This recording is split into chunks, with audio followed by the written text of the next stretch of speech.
My name is Jory Weintraub. I know some of you, and some of you we have not met before, but hopefully we'll all be good friends by the end of this 2-hour session. This is Broader Impacts 101. This is sort of the standard intro session that we do within ARIS to give people an overview of what Broader Impacts is all about. I am joined today by my colleague and partner in crime, Megan Heitman. Megan and I are both part of the ARIS leadership team and the ARIS training team. And Megan, do you want to introduce yourself, give everyone a little bit more background on you? Yeah, sure. I'm Megan Heitman. I'm located at Iowa State University. Generally, I am in a state of confusion, right? Do you like it, Jory? You said what state are you in? That state being Iowa is a state of confusion? Or? Just my general state is confused. Okay. Got it. I have been with the ARIS and NAVI community since the beginning, so I've been to all the summits, and it's nice to always see new faces and names. I've also been to a knowledge mobilization meeting, so Canadian friends, hi, I've been there too. If you have any questions, I'm assuming that some of you are new to the summit, since you're in kind of the BI 101, more experienced people, generally, this is old hat to them. But if you're new to the summit, if you're new to Broader Impacts, please feel free to ask Jory and I any questions throughout the conference. We're part of the training team. We generally know the answers. We seem to have been around for a while. Feel free to ask us anything or send us a quick email or a message at any time. Just want to kind of make you feel welcome in the virtual summit world.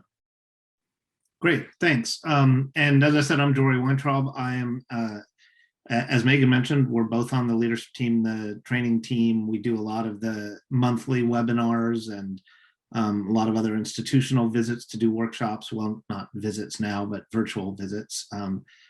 And a little bit of background on me. I'm based at Duke University in North Carolina, where I'm a faculty member. My main gig there is teaching science communication courses. I also run an office of broader impact support for folks who are writing NSF grants at Duke. And I'm a biologist by training. My PhD is in immunology, which has kind of become relevant to people again over the last year. All these people are asking me questions about immunology, and I've forgotten most of it because it's been a long time since I was actually an immunologist. When I finished grad school, I transitioned away from doing research and from the lab bench, and I've been mostly focusing on science communication and science outreach and broader impacts for the last 20-something years. But there was a time where I knew some immunology. So if you have questions about COVID, put them in chat and Megan will answer them for you. All right, so as I mentioned, Broader Impacts 101 is sort of the standard, we call it the starter module, that when we do institutional visits in the before times when we would actually go to institutions to do workshops, or now when we do virtual workshops or even just our monthly webinars, we generally start with Broader Impacts 101. This is intended to be the overview, gives a little bit of the history, talks about what Broader Impacts is all about and what the NSF, what we think they're looking for, what they think they're looking for. That's always a bit of a moving target. We will, depending on how quickly we get through this and how much time we have, we may have time for a small sort of breakout activity. I think we can do breakout rooms in this. Do you know if we can, Megan? Okay, good. I guess I should have checked before I made that statement. But either way, we'll give you lots of chances to ask questions. You can put questions in chat. And Megan will answer them as we go. I'm also fine with having you do the virtual hand raising function, and you probably all know how that works, but go ahead and raise your hand virtually and you can turn on your camera, unmute, ask your question that way. We want this to be very informal, and so we want to give you lots of chances to get clarification, ask questions, things like that. All right, I'm going to go ahead and jump in. This is where I always like to start this workshop, and it's I'm one of these nerdy people that just loves digging around and finding old quotes and finding a way to make them somehow feel relevant to whatever I happen to be talking about. And I came across this quote and I just thought this was amazing.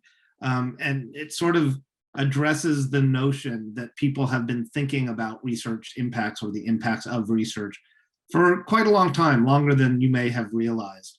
In this picture, you see Michael Faraday, the great British scientist who's considered the father of electricity. I've sometimes said he invented electricity, but he didn't actually invent it, but is associated with helping us understand electricity and what it is and how to harness it and how to use it.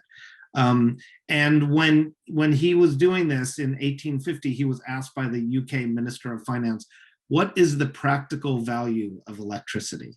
And I just love that quote because it's amazing to think of a time where something as basic as electricity, people would not see the impacts of it, the practical value of it. Of course, it turned out to be a fairly important thing that we still use to this day. So, but it just shows that from as far back as people have been doing research and doing science and engineering and technology, people have been trying to look for applications of this and look for impacts of this work. And what I love about this quote mostly was Michael Faraday's response to it, which was, why, sir, there's every probability that you will soon be able to tax it. So that's another thing that apparently has been around forever, is the government looking for their piece of the pie. So, but this just really gets at this point that we've been thinking about impacts and the impact of research and work in engineering and technology for quite a long time. This is not new. Just because it's relatively new to the NSF, it's not new to our way of thinking about the impacts of the work that we do. All right, so objectives for today's session. Initially, we'd like to help you gain a better understanding through both theory and hopefully some time for practice on how to develop and implement broader impacts activities. We're going to talk a bit about resources, where you can go to get resources to help you do your broader impacts work. And that applies whether you're a grant writer, a faculty member, postdoc, grad student who's writing a grant and wants help with broader impacts resources, or you might be what we call a broader impacts professional. It may be your job at your institution to support the grant writers and help them develop their broader impacts work. And either way, we're going to show you some resources.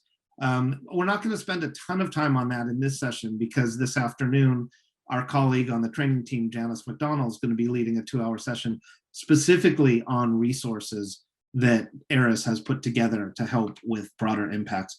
And I think concurrently, Rick, the Research Impact Canada, either they're doing it now or they're doing it this afternoon, but they're doing a session on the toolkit that they've developed. And so obviously you can't be in two places at once. I'm not sure, Megan, do you know if we're recording all of these sessions? Will people in this session be able to go back and watch the other one? I know we're recording them all. I'm not entirely, I think they're going to be available for a time. Yes, they should be available for a time. Okay, great. So if you're missing the Research Impact Canada one because you're here now, because I think they run concurrently, you will be able to look at their toolkit presentation as well. And then finally, in the sort of the big pie in the sky goal, the more aspirational one, is that we'd like to, in just 2 short hours, transform your way of thinking about BI, or at least start you in the process of thinking about broader impacts in a different way. And so, historically, we've often seen people look at broader impacts and treat it as a burden, to be honest, as something that the NSF was forcing you to do if you wanted to get a grant. You want to do your research and they're forcing you to do broader impacts as well. Initially, to be quite blunt about it, there was some resentment about this. People felt like, I'm a researcher, I'm a chemist, I'm an engineer, I'm a mathematician, I want to be doing my research, and you're telling me I have to do this other stuff, and it really was seen as sort of a burden. But over time, people started to realize that whether they viewed it as a burden or not, it was still an expectation. It was a criterion that the NSF had to address broader impacts, and therefore you had to sort of expect that and at least try to embrace that. And that sort of started to transform it into what we refer to as more of a box checking activity, which is, okay, I'm going to have to do broader impacts. I get that. But, I'm going to just do what I need to do to make them happy. I'm going to do the bare minimum. Really, all they care about is my research, my intellectual merit of my proposal anyway. So, I'll just sort of check the boxes, say I'm going to do something to make them happy, And then once I get the money, I'll just focus on the research. And where we're really trying to get people to go with broader impacts is to that other end of the spectrum where you start to view broader impacts not as a burden or even as a box checking activity or obligation, but actually as an opportunity to learn how rewarding and how much fun it can be to do this type of work, but also an opportunity to have the broader impacts work that you're doing actually feedback and inform and improve your research as well. So rather than viewing it as this thing on the side that's disconnected from your research, we're going to talk today about thinking about how to link and combine your impacts efforts with your efforts in intellectual merit or research, so that both of them are informed by each other and are enhanced by each other's efforts.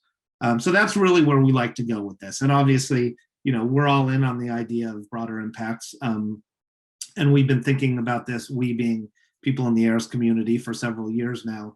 But we'd like to get the science, the STEM community in general, to start moving to the right on the spectrum and seeing broader impacts as really an opportunity to do some important things that benefit both your own research, but also benefit society more broadly. All right, well, you probably all know this already, but we'll start with the obvious starting point, which is, what is the broader impacts criterion?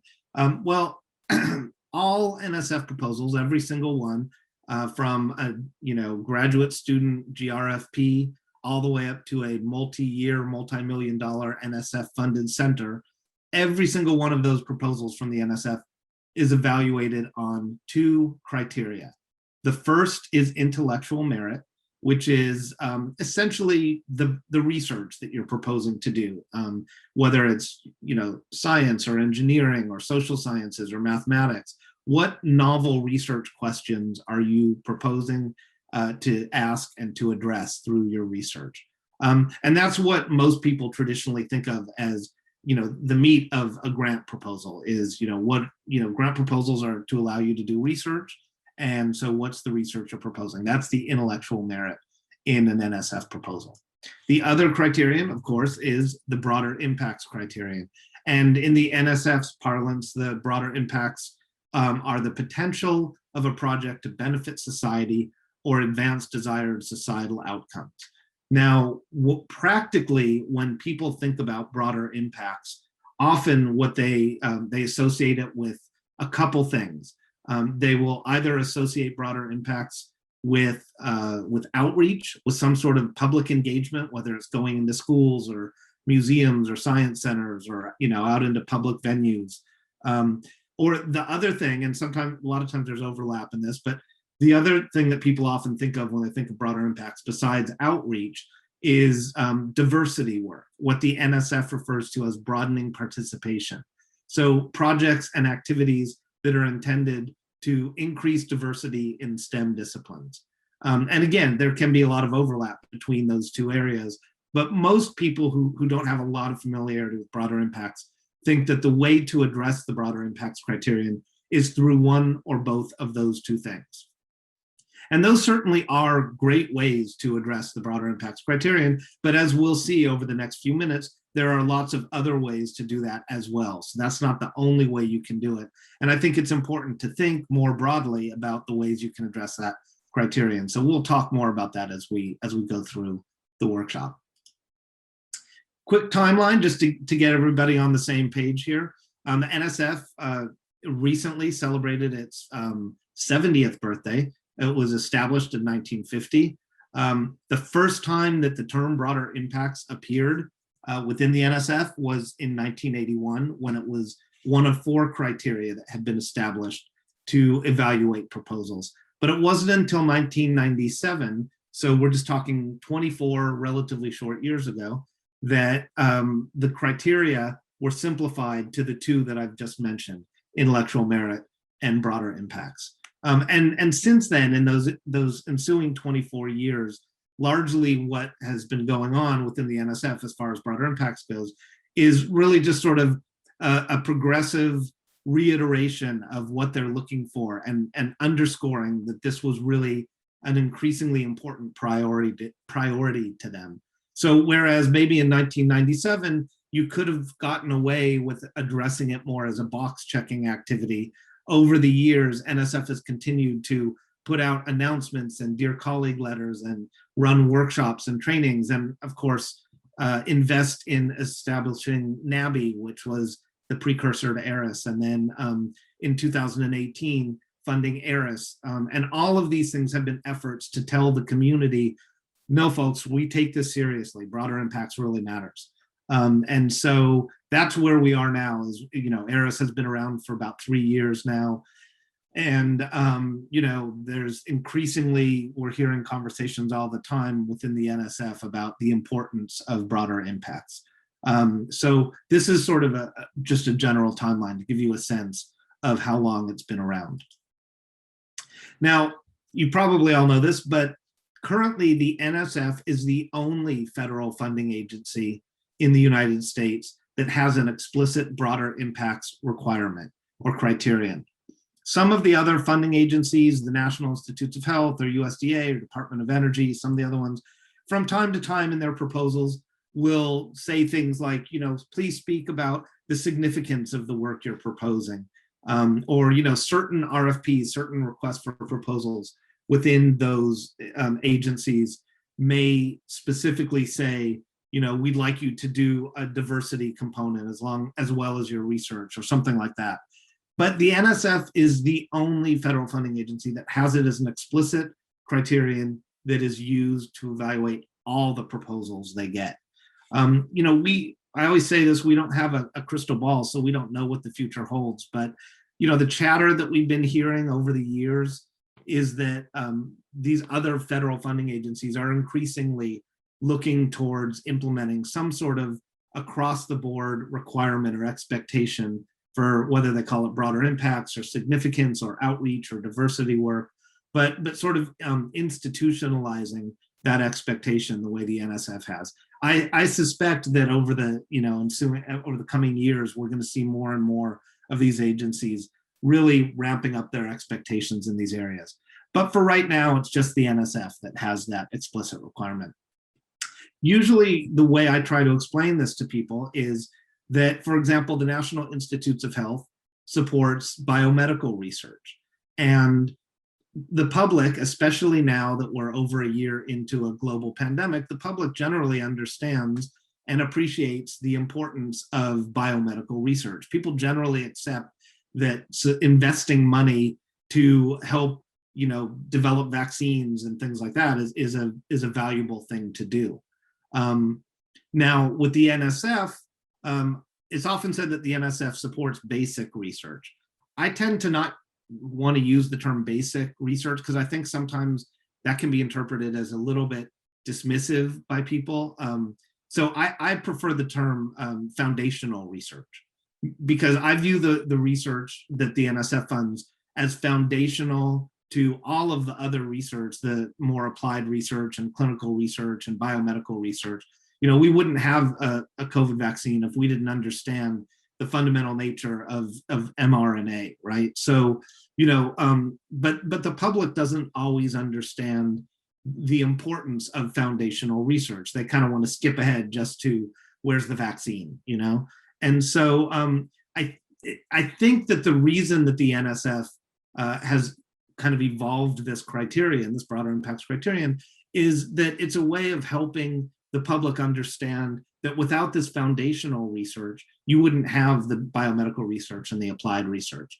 And so, you know, by building in this broader impacts criterion into all NSF proposals, what you're essentially saying to people who are writing NSF grants is, in addition to having great ideas for research that are novel and important and will advance our understanding in the field, you also have to have a plan in place to help the public understand why this research is important and why it needs to be done. And so that's usually how I sort of address the fact that the NSF is the only one that currently has this explicit criterion. And I think if you view it in that context, it can give you a better sense of what the NSF might be looking for with broader impacts and what their motivation is and what you need to address with your broader impacts. So that's kind of how I explain that difference between the NSF and the other funding agencies. All right, remember, if you have questions, throw them in chat. We'll be happy to address them that way, or you can also virtually raise your hand and I'll be happy to hear your questions that way. All right, so what does broader impacts look like? It can take a lot of shapes and forms. Remember, I said a few minutes ago that it's often thought of as some combination of outreach and diversity work. And again, those are definitely ways to address the broader impacts criterion. So it can look like this. It can look like a scientist going into a classroom and talking with students in a classroom about what they do. It could be sort of the opposite of that, which could be a scientist bringing students into their lab or out into the field with them, or helping expose them to the process of research. It could be developing new curriculum. And in this particular example, you see a homeschool science curriculum. This has been obviously increasingly important over the last year as we shifted. So many people's schools were shut down and everybody was going to online education. But it doesn't have to just be homeschooling curriculum. It could be developing new curriculum or new pedagogical approaches to teaching within your discipline. But those are all ways to address the broader impacts criterion. Here's that diversity work we talked about, diversity, equity, and inclusion, or as NSF refers to it, broadening participation, making, putting forth effort to ensure that any group that's underrepresented in STEM, whether it's, women in science or in engineering, or racial diversity, or, first generation college students and low socioeconomic status, low income families, or veterans, or people with physical disabilities, right? Any group that's underrepresented in STEM, which frankly is most groups other than, white males, right? Other than me, right? Almost every other group is underrepresented in STEM. So any project that's working towards diversity in any of these areas and opportunities for those folks in STEM is a great way to address the broader impacts criterion through what the NSF refers to as broadening participation.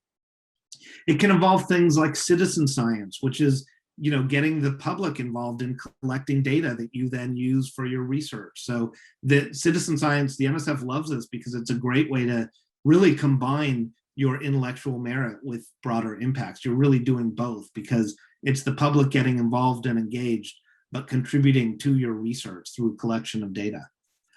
Increasingly, and this is a theme, of course, in this year's summit, it could be development of the workforce, the STEM workforce. So programs, whether they're at the K-12 level or vocational schools, 2-year colleges, community colleges, but any program that's designed to prepare and train the STEM workforce could be a great way to address the broader impacts criterion.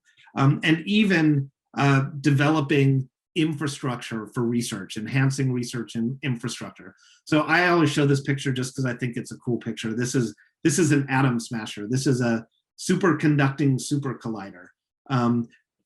Most people don't develop an atom smasher as their broader impact, but in theory you could, because anything that you do that builds or enhances research infrastructure can be considered something that's addressing the broader impacts criterion.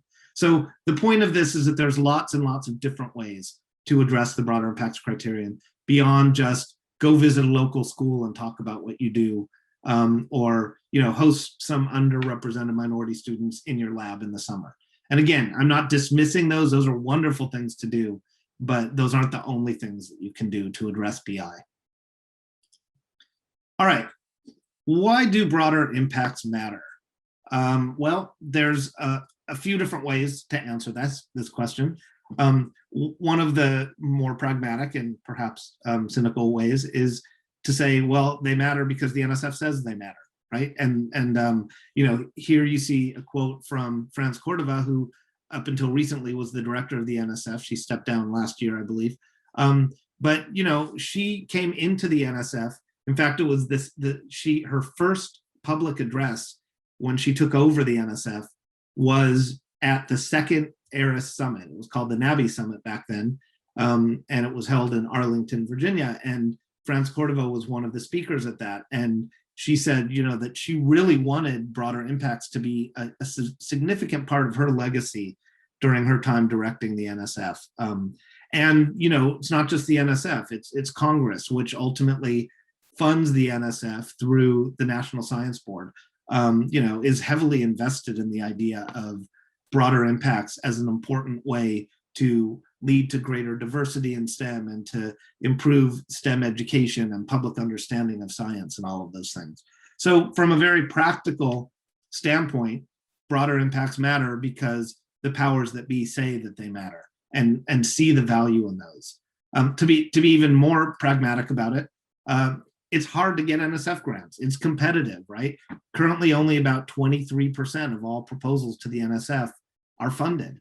I always like to say it's not quite like finding that needle in the haystack, but it can feel that way sometimes. Certain directorates and even certain divisions within directorates at the NSF actually have much lower funding rates than that. So some, I know there's some projects, some programs in the biology directorate that are funding proposals at rates as low as 4 to 6%. So they get 100 proposals, 4 of them are going to be funded, 96 will not, right? So the point is, it's hard to get NSF grants, and you need to do a good job on both the intellectual merit and the broader impacts. Increasingly, what we're seeing is that the broader impacts is becoming a difference maker. And if you've ever served on an NSF panel, you've seen this firsthand. I've served on a number of panels, and every time I've seen that at some point there were questions where we had 2 or 3 proposals where we all felt the intellectual merit was equally strong and it was tough to decide, but the one that also had really great broader impacts was the one that got sort of that push over the finish line. So it can make a difference in your funding, and it's worth taking seriously for that reason. But there are also some more idealistic reasons, I think, to think about why broader impacts matters. I think it's accountability, right?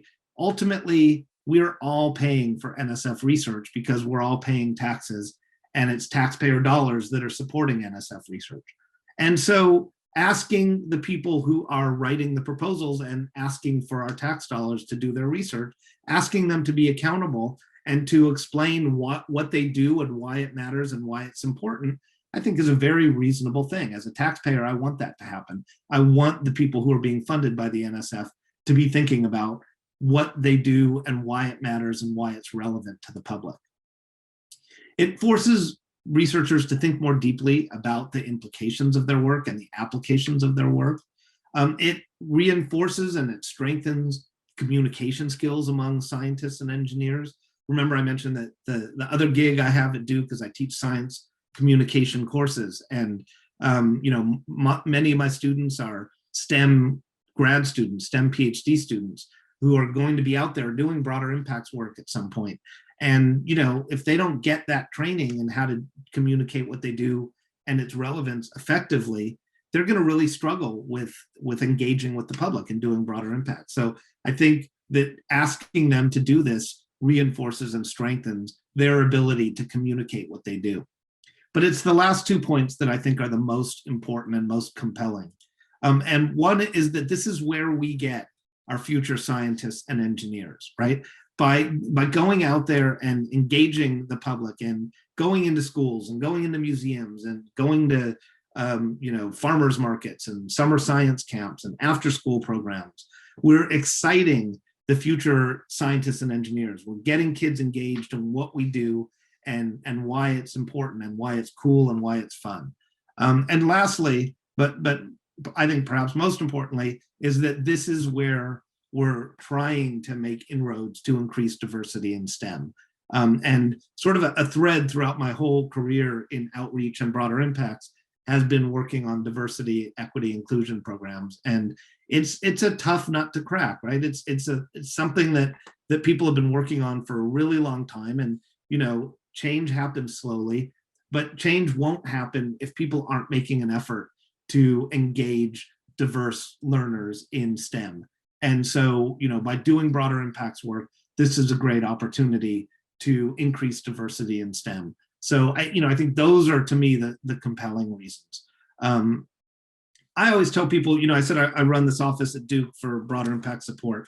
And the way I pitched it to the people above me at Duke, when I was pitching this idea for this office was, if I help people with broader impacts, then they're going to, write better grants, and they're going to get funded at a higher rate, and they're going to bring in more overhead to the university, and Duke will be richer, right? But personally, I don't really care about any of that. What I care about is that by helping people do broader impacts better and learn to enjoy doing broader impacts, then I'm helping scientists and engineers really learn to love doing that work. And more importantly, by doing that work better, they are sort of spreading the word about science and engineering, and they're doing a better job of doing the things that I listed on this slide, of increasing diversity and engaging the public and exciting the next generation of scientists and engineers. So to me, that's why we do broader impacts, is to have those types of impacts on society. Okay, questions. Megan, how are we doing? Any questions yet? Not that I've seen. You're Okay. doing fantastic then. Great. All right. So where do broader impacts fit in my proposal? Let's just do this in chat. Why don't you go ahead and type in chat what part of the NSF grant you would expect to see broader impacts? Like what section, what area of your grant is the area that you need to talk about broader impacts? Anyone have any thoughts on that? Go ahead and type it into chat.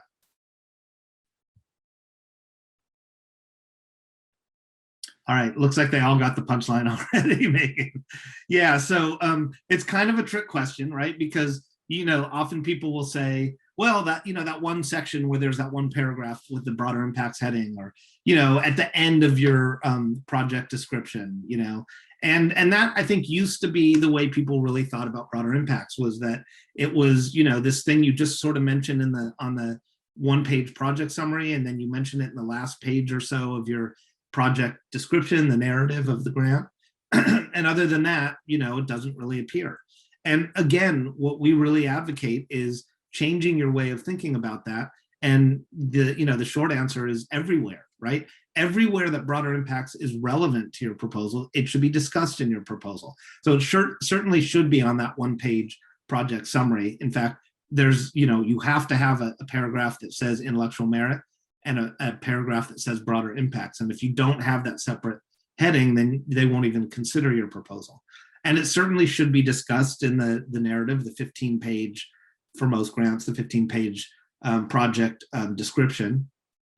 But where else would it be? Well, if you're going to get postdocs involved in doing your broader impacts with you, then you need to discuss it in your postdoc mentoring plan.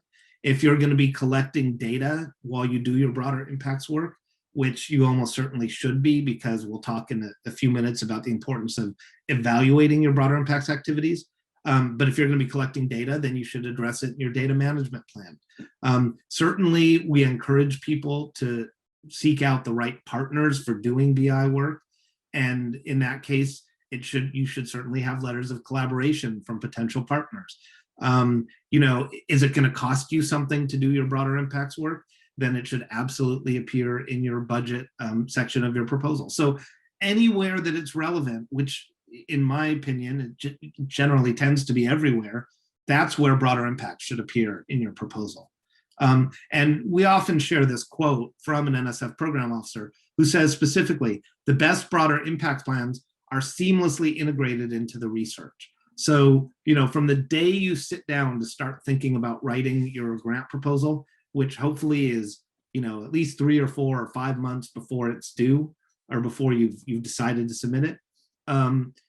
From the day you sit down to start doing that, you should also be thinking about the broader impacts, right? We know that so many people, and probably a lot of you have had this experience, people will spend months working on the intellectual merit, and then, 3 days before the grant's due, oh, I better write something for broader impacts, right? And I'm guessing that many of you have had the experience of being contacted by someone.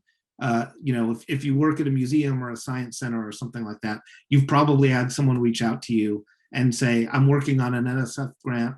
It's due in 3 days. Would you like to partner with me on the broader impacts? Or in my case, this happens all the time. You know, it's due in 2 days. I haven't started the broader impact section. Can you help me with that? Right? And that's human nature, but really you're not going to do the best possible job you can do with your broader impacts if you put it off till the very end. So the day you sit down to start thinking about your intellectual merit, which is hopefully several months before you plan to submit it, that's the time when you start thinking about broader impacts as well. And if you don't do that, then there's no way to sort of seamlessly integrate the two and have them intertwined. But remember, I said at the beginning, the goal is to have your broader impacts inform your intellectual merit and vice versa. And you know, the way to do that is to think about them both from the very beginning. So that's what, you know, that's our answer to the question, where should it appear in your proposal? Okay, let me give you an example. This is often when people say, you know, give us a specific example of a good broader impacts activity. And so the one that I love to share is one that it's the activity of a colleague of ours who probably many of you know. She's attended many, I don't know if she's here this year, but she's attended many ARIS and NABI summits in the past. And her name is Nalini Nadkarni. Nalini is an ecologist who is at University of Utah now. She's a canopy ecologist, so as you can see from this picture, she can often be found in the treetops collecting data and making observations. And she is amazing in every way, and I'm her biggest fanboy. And Megan is laughing because she knows that I could go on for 2 full hours just on how awesome Nalini is, but I will try to control myself and my enthusiasm a bit. But Nalini, in addition to being a very well-known and accomplished and respected scientist, has done some really, truly amazing broader impacts work. And I'm going to share just one example now. And it involves work that she did that all started with mosses. These are mosses that are growing in the in the rainforests, the hardwood forests of the Pacific Northwest. She's at University of Utah now, but she was previously at Evergreen College, I think is what it's called, in Washington State. And so she knew that there was this situation that was happening in the hardwood forests up in the Pacific Northwest, where the floral industry was going into the forest and pulling these mosses out of the forests to use in floral arrangements. I guess, you know, we just passed Mother's Day, and maybe some of you got a nice floral arrangement or gave a nice floral arrangement, but hopefully it didn't have mosses in it, because as it turns out, mosses are very slow to grow and to replicate. And Nalini was concerned that the floral industry was pulling all these mosses out of the forest and really decimating the population. And so, you know, she wanted to come up with a way to essentially grow mosses in vitro in a controlled setting, so that she could then repopulate the forest, so that as the floral industry was taking them out, she was putting them back in. And she came up with a couple different ways to do this, you know, shown in these 2 pictures here. The top one is looking down from above, and the system was a series of stacked plastic trays, where she would stack these mosses in these trays and put them in a greenhouse and let them grow. And then when they got big enough, take them back out into the forest. The bottom right picture is a similar idea, but in this case, instead of stacking them in trays, she put them in these mesh bags and she sort of suspended them and grew them in a greenhouse that way. So she had all of these ideas for growing mosses to be able to replenish the forest. What she didn't have was enough hands to do all the work. And so her solution to this, she came up with this sort of novel and really inspired idea, which was to reach out to a local prison. There was a prison close to where she was located, and she thought, well, you know, what if I reached out to them and tried to create an opportunity to offer them something in the form of, you know, continuing education and courses and workshops and training to teach the incarcerated individuals about the science of plants and biology and mosses, you know, give them something to allow them to grow intellectually, and at the same time get them engaged, give them something to do with their hands that would not only be hopefully interesting and rewarding for them, but would have this positive outcome of working towards this conservation biology project.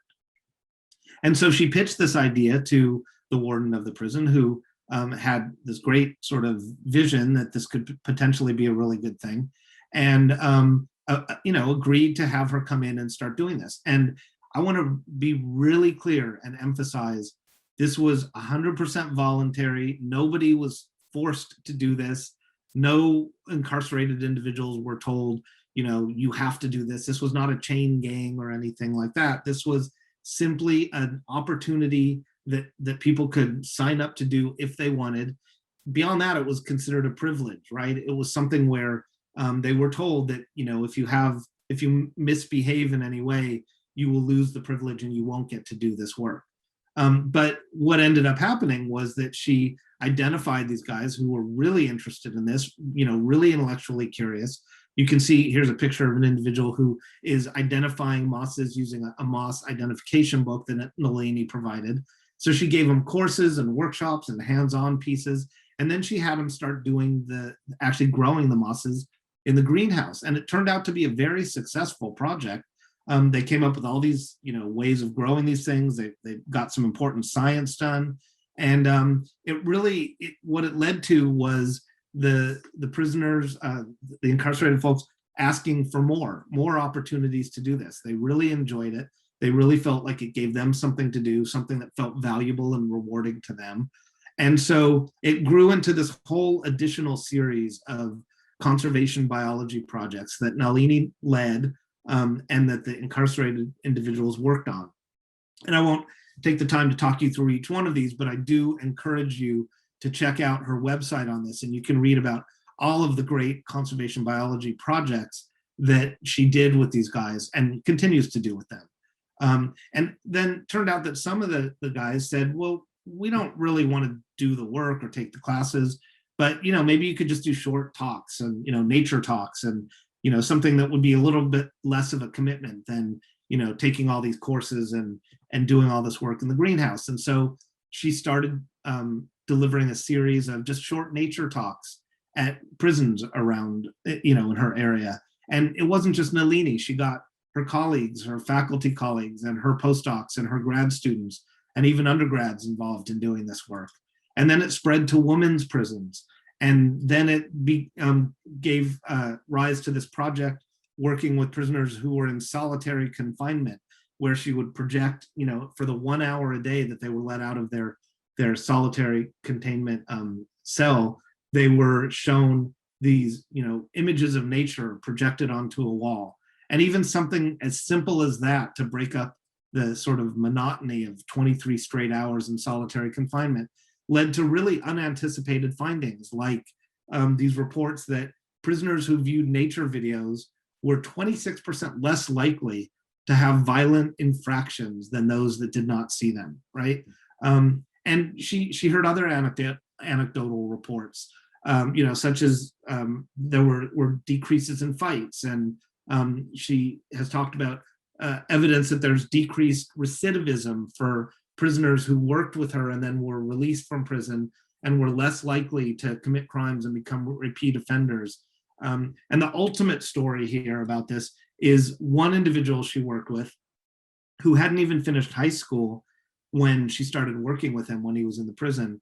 And while he started working with her, he got his high school equivalency degree, completed that, and he then was released from prison, got a 2-year degree from an associate's degree from a community college in biology, decided that wasn't enough, went on to get a bachelor's degree, a 4-year degree in biology, decided that wasn't enough, and eventually got into a PhD program and completed a PhD program in biology and is now working as a collaborator of Nalini's and a plant biologist.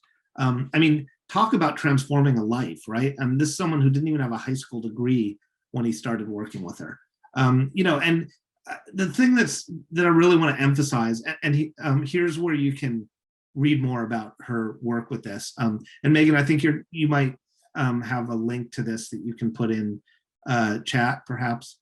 But the thing that I really want to emphasize was that Nalini didn't sit down that first day and say, how can I completely, overhaul and revolutionize the penal system in this country, right? She never had visions that it would grow this big. In fact, I've heard her say directly many times, I just was looking for someone to help me, grow moss. And it just kind of took on a life of its own and turned into this big, huge thing. So I don't share this example to say, every one of you now must go out and come up with an idea just as amazing as this one, right? Because that's not always going to happen. But even with Nalini's idea, it didn't start out with this massive scope. It started out as a very small, modest, focused thing that was largely meant to support her intellectual merit. So this idea of the synthesis of broader impacts and intellectual merit.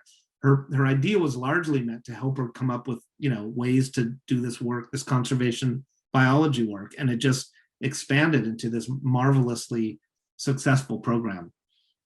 So, I think this really allows us to make a lot of important points about effective broader impacts, right? What are the things that were so impactful about the work that she did? I'm just going to throw a big long list at you. I'm not going to read them all, but you can read them for yourself, right? But it absolutely is serving an underserved population. It has educational impacts. It has research impacts. It has environmental impacts. It has social justice impacts in the sense that it's really, transforming these people's lives and making society, you could argue, safer by showing decreased recidivism among those that participate. So it has all of those things. It also allowed her to get her grad students and postdocs involved in this work. So that was professional development for them, which was really beneficial. It leveraged existing resources. It is replicable and scalable, which are two things the NSF really loves when it comes to broader impacts. Replicable in that after she published on these programs, other people started contacting her and saying, I'd like to start doing something similar in my area with my local prison. And scalable in the sense that it can be as large or small as you want it to be. But those are two things that the NSF is always looking for in broader impacts ideas, is replicability and scalability. And it can have multiple funding sources. In fact, people started reaching out to Nalini after she became successful with this. Foundations would read about her in the New York Times and say, call her up out of the blue and say, can we give you $1 million to do this work?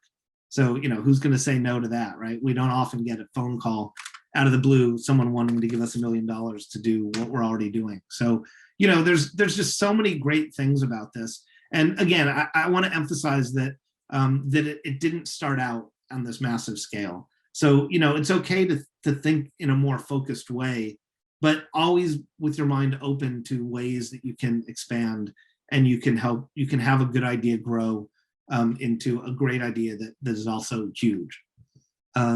So that's it. I'll stop gushing about Nalini. Although, meet me during the happy hour and we can talk about Nalini for an hour and I'll be happy to do it. All right, so if that's not enough of an inspiration, there are lots of other ways to get examples of broader impacts activities that have been done, have been funded. And I think Megan, have you put a link to the resources document that we prepared?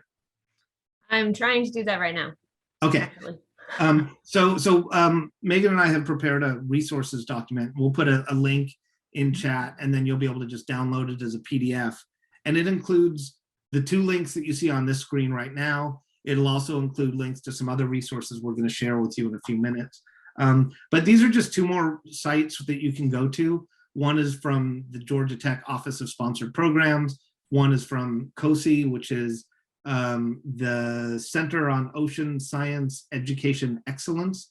And both of these websites just have kind of long running lists of great broader impacts activities that have been funded and that people have done. And so, if you're sort of just getting your start with broader impacts and you feel like you don't really know where to start or what actually counts as broader impacts, then going to one of these 2 sites or both of these 2 sites is a great way to get some inspiration and see some of the things that other people have done. So we always like to share these websites as additional examples of great broader impacts activities.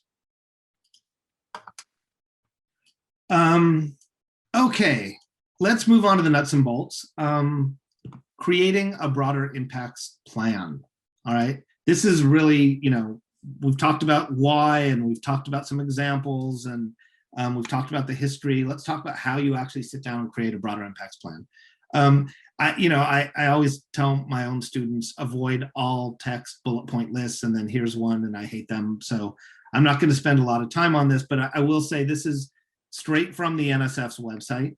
And this is what they're looking for when they talk about, what they expect with broader impacts. And what I did is try to at least make it a little bit less texty by sort of summarizing everything there into the following questions, right? And so these are the questions that you should be asking yourself as you're thinking about how to put together your broader impacts proposal, your broader impacts plan.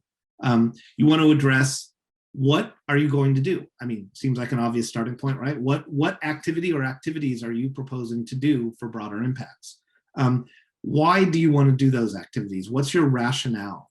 Now, I want to say a word about rationale. So people will often say, is it better to do outreach in high schools, or is it better to do, something at a museum, or is it better to do some diversity work, bringing underrepresented students into my lab in the summer? What does the NSF like the most? The answer is that there is no answer to that question, right? There's no best. What matters is, why are you choosing the thing that you're choosing to do?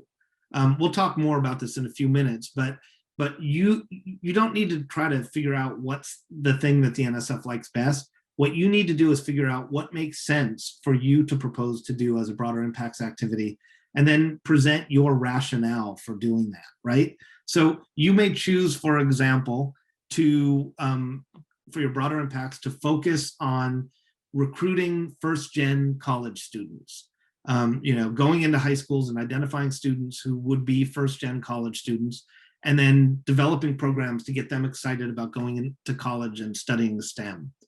And you may be choosing that because perhaps you were a first-gen college student yourself, right? And at some point in your career, there was, in your educational career, there was someone or someones who met you and had an impact on you and made that difference and were a role model or an inspiration. And if it weren't for that person, you wouldn't have had the career in STEM that you now have.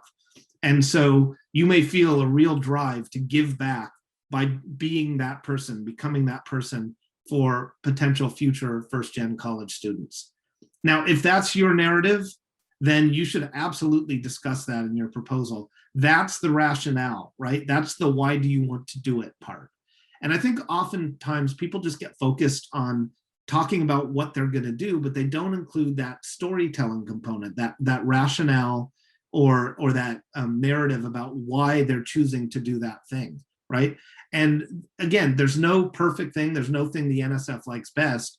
But if you can give a very compelling rationale for why you're choosing the thing that you're choosing, that's what will resonate with the reviewers, the review panelists, right? That's what will get them excited and help them see the potential in what you're proposing to do.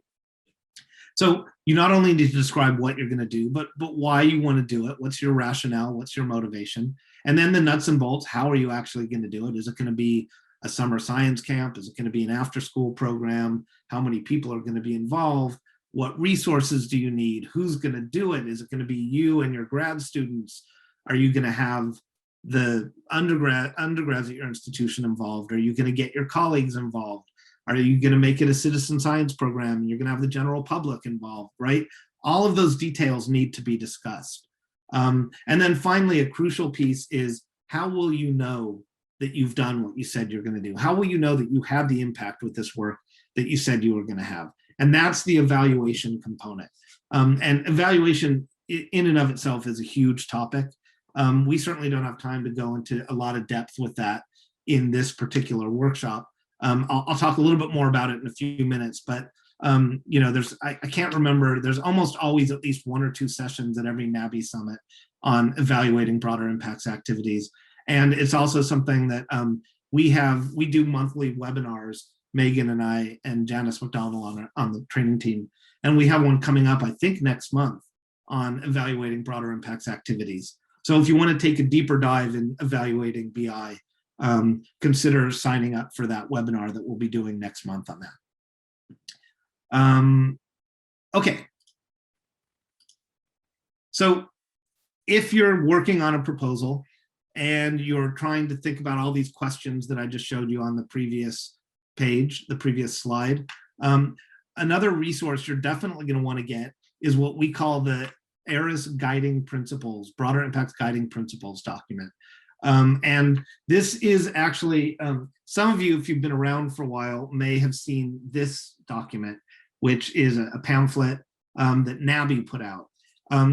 This is basically a short pamphlet that describes the guiding principles for evaluating a broader impact statement to determine, are you asking and addressing these questions?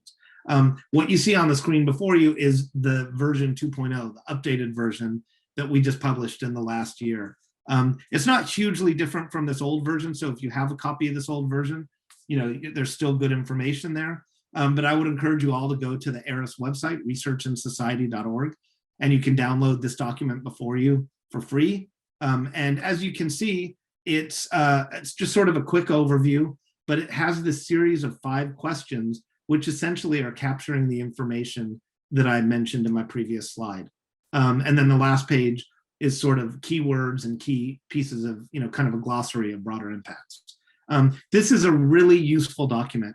We originally put this, we being NABI, originally put this document together as a resource that the NSF could give to its review panelists to give them a guidepost in how to evaluate the broader impact section of the proposals that they were looking at. And so, the idea is that as they look at your proposal, they're going to be asking themselves these 5 questions. And so I give a copy of this document to everybody I meet with and consult with at Duke when I do my broader impacts work there. And I tell them, this is your answer key, right? This is the document that, in theory, the NSF review panelists will be looking at as they evaluate your broader impacts. So just go through this document and make sure you're answering all of these questions, because if you do that, you should be giving them the information they need to understand what you're proposing to do. So I highly recommend you check out this guiding principles document. And if you come to Janice McDonald's session this afternoon, where she's going to be talking about the ARIS toolkit, she'll certainly be talking more about this guiding principles document. And one of the things that you'll see in this is basically what things count as broader impacts. And that, I will just refer you back to this slide we looked at earlier, which is to reinforce the idea that there are lots and lots of different ways to address the broader impacts criterion beyond visiting a school or doing a diversity project. So think broadly. There's no sort of NSF says this one's the best. And in fact, the NSF used to have a site on their website where they would list specific examples of broader impacts activities that you could do. And what they found was that every single proposal they were getting was some variation of those 3 or 4 examples. And so they decided, rather than having everybody just clone those ideas, they took that down and they've become sort of more general and said, there's just lots of ways to do this, folks. So be creative and think outside the box. All right, a few more tips, and then hopefully we'll have time to try some breakout groups. All right, the first thing I want to say here is something I've already alluded to a bit, which is find the right fit for who you are. So that scenario that I gave you a few minutes ago about maybe you were a first-gen student and it's really important to you to give back to other first-gen students.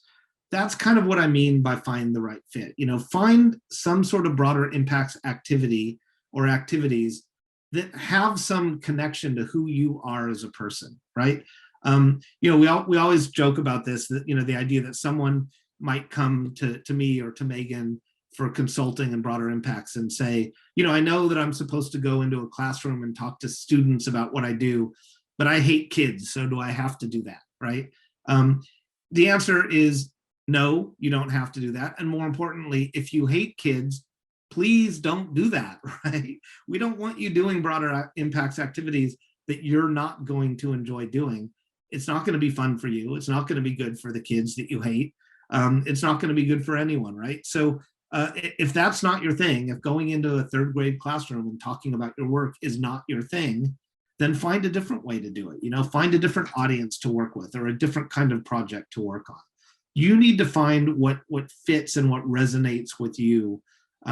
Because when you find that thing that connects with who you are as a person, it's going to feel a lot more authentic to you. You're going to be more personally invested in it. You're going to enjoy it more. You're going to do a better job with it. So, find the right fit for who you are as a person. And that involves sometimes taking a basic inventory of what are the things that I'm good at? What are the things that I don't feel are my strengths? What are the things I enjoy doing? Who are the audiences I enjoy working with? I like little kids, but I have zero desire to deal with middle schoolers, whatever it is. I mean, I'm not speaking about me personally, but whatever your personal preferences are, do that inventory and figure out who are the people, audiences, groups, and what are the types of activities that you like to do. Maybe you love technology, and so you want to do a really tech-based activity. Maybe you're a Luddite and you hate technology, then just avoid it, So find out who you are and what you enjoy, and then find that right fit for you. The next thing is find the right partner. Now, you don't have to partner with someone to do your broader impacts activities, but it almost always is going to be a better, more robust, and more successful activity if you find the right partners for your broader impacts work. As an example, I always give, someone at Duke came to me and said, I've heard about these summer science camps. I think that's a great idea. So for my broader impacts activity, I'm going to create a summer science camp. My response is, well, summer science camps are great, and they're a really awesome place for students to get excited about science or technology. But we already have 8 summer science camps here in Durham, North Carolina. So do you really want to be number 9, right? Is that the niche that you want to carve out for yourself? And beyond that, it's a whole lot of work to create a summer science camp, right? Maybe way more work than you can reasonably do when you're a professor and an engineer and you're doing all your research and teaching your courses and mentoring your grad students. And so rather than creating your own, why not identify a summer science camp in the area that is, established and has all the infrastructure in place, but maybe they're lacking what you do. They don't currently offer activities in nanotechnology, and you are a nanotechnology expert, and you could develop some really fun activities to teach them what nanotechnology is. That would be a perfect partnership. They would be benefiting because you'd be bringing them something they don't have, and you'd be benefiting because they've done all the legwork. They've got the website, and they've got the liability insurance, and they've got the mechanisms for enrolling kids, and they order the snacks and the box lunches, and they have the physical location. And then all you have to do is show up and wow them with cool nanotechnology. So, finding the right partner can make a huge difference. But, if you're going to partner with people on broader impacts, it's important that it's a true partnership and that everyone is benefiting from it, right? And so, a lot of people will go to a local museum and they'll say, I want to work with you on my broader impacts, and, develop a display, right? A museum exhibit about what I do. But they won't think to write in any money in their budget to compensate the museum staff for the time it takes them to work with you on that. There's this sense sometimes that museum exhibits just sort of appear magically, right? But it takes a lot of work from a lot of people at that museum to work with you to develop an exhibit. So you need to think about, well, if I'm going to do this, I need to reach out well in advance, identify a museum where they might have an interest in an exhibit on nanotechnology or whatever your field is. And then I need to write money into the budget to compensate them for the time that they're investing to help me do this, right? So that's what we mean by being a true partner, rather than sort of an exploitative relationship, which you want to avoid. Okay, the next point is to think programmatically about your broader impacts work. And what I mean by that is, you want to avoid sort of this laundry list mentality with broader impacts, okay? You want to avoid, well, I'm going to give a guest lecture at a local high school about nanotechnology. And then I'm going to make a website that explains what nanotechnology is. And then I'm going to do a science cafe, a pub talk in my community about nanotechnology, right? And it's just sort of a list of 3 things that all have the word nanotechnology in them. But beyond that, you're not telling a story. There's no big picture there, right? Now contrast that with the story I told you about Nalini and Nalini's work, right? Everything sort of connected to everything else, right? It built upon itself. Many ideas grew out of one idea. It evolved into something where her colleagues got involved and there was professional development for her grad students and postdocs. And, it was all connected. And there was this sort of narrative arc or thread that ran throughout the whole thing. In my science communication classes, I always talk about the importance of storytelling in science communication. Your grant should be the exact same thing. The broader impacts tell the story of what you want to do with broader impacts and have that connection, that thread that makes it all feel like you're building towards something bigger. Otherwise, reviewers are just going to look at it as sort of a laundry list of, a shopping list of ideas and not particularly creative. So be programmatic. The next thing is to realize that your broader impacts can be directly related to what you do, or it can be something that's more foundational. And there's that term foundational again that I used at the beginning of this session, right? So what I mean by that is, say you work on nanotechnology and you happen to develop, in this case, this really cool nano robot that has the ability to walk across a circuit board and build circuits as it goes, which is actually what this cool picture is from, right? So, when you want to do some outreach in a middle school or a high school and engage with those students, you're going to generally be constrained by the state standards of science education. In other words, what the state mandates that their teachers teach them in school. And, I don't think there's any states yet that have nanotechnology as part of their state standards. It's a little bit new, it's very cool, but it's not quite, worked its way into the state standards. So you may be thinking, well, how can I talk about what I do in nanotechnology if it's not in the state standards, and therefore teachers, aren't going to have time to teach it because it's outside of the standards? Well, what you can do is you can find some element of that, some foundational element of what you do, and you can build that into the classroom visits or the new curriculum you're developing. So for example, nanotechnology isn't in the state standard course of study, but fundamentals of electrical flow and current are. And so, maybe develop something to help AP physics students understand electrical current and flow and resistance, and then use your nano robot as the cool example to illustrate that, right? So that's what we mean by your outreach, your engagement, your broader impacts work can be directly related to what you do, or it can just emphasize the foundational elements of that. Okay, moving on. Next question, we'll get a little bit more pragmatic here.